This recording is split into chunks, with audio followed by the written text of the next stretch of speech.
Welcome to the Quantum City Initiative, a show about the most important stories, ideas at the intersection of AI, cities, real estate, and the leaders shaping the future of how and where we live and work.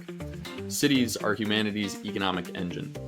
From ancient trade hubs like Athens and Baghdad to industrial giants like Manchester and Detroit, and today's global centers like New York and Tokyo, cities have always concentrated talent, capital, and ideas. Today, more than 80% of global GDP is generated by cities, and historically, when cities lead, civilizations thrive.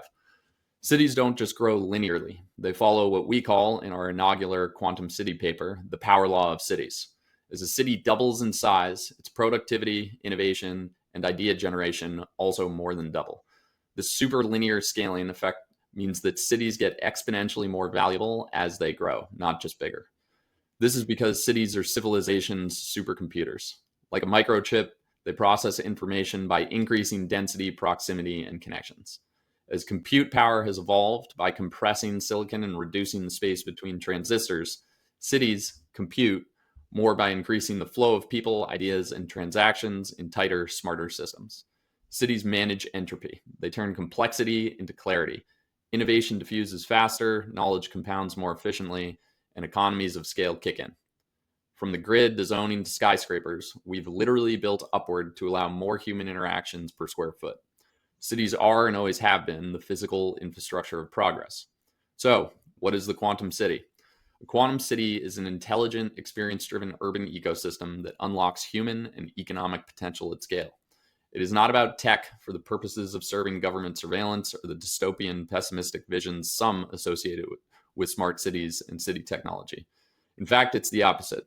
Technology in a quantum city should not be a leash. It must be a liberating force that safeguards individual rights, enhances freedom of movement, protects data ownership, and expands economic access. This podcast is personal for us. Kevin, Greg, and I started this mission about 17 years ago. Back in 2008, during the global financial crisis, we launched Boldest, which grew into American Inno, a national network of community sites focused on building and reporting on innovation economies in cities across the country. We were fortunate to work alongside leaders in many cities, specifically like former Boston Mayor Marty Walsh, his then Chief of Staff Dan Coe, and countless others in Boston tech, policy, and commercial real estate communities.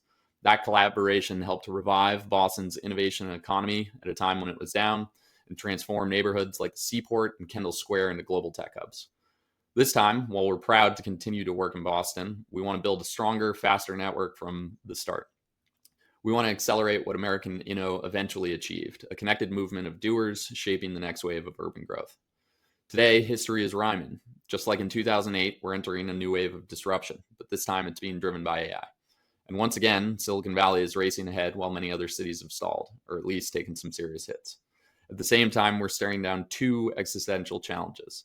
The debt and deficit crisis. The government's either ability or desire to cut seems limited, so growth will be important to close the gap.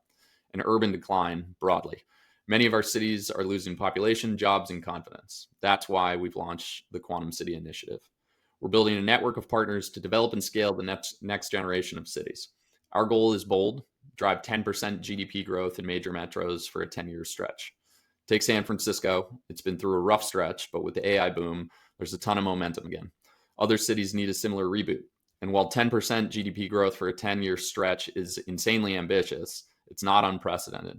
Boston in the late 1800s, Chicago, and other American cities in the early 1900s achieved this. More recently, Shenzhen, Dubai, Singapore have achieved this in the last few decades, and the developments in Saudi Arabia may be on this trajectory as well. And every top metro in each U.S. state achieved this kind of outcome, the impact on national GDP and our fiscal outlook would be transformative. We believe this could be the ground input for what our current Treasury Secretary, Scott Bessent, calls the 333 plan for rebuilding America's economic foundation. We believe this is how you grow your way out of a crisis, and we believe cities will be the platform that make it possible. But it won't happen on its own. It requires coordination between technology leaders, local industries, commercial real estate organizations, and policymakers to rethink their unique communities ground up from first principles. That's the coalition we're trying to build with the Quantum City Initiative. And this podcast is where it begins. We're going to spotlight the people and cities building the future. We'll cover the frameworks, tools, and stories that will help communities thrive in an AI-powered world.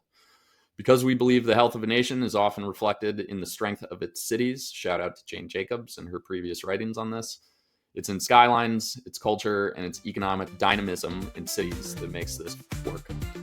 We're pumped to be back and to build this new community with all of you. This is the Quantum City Initiative.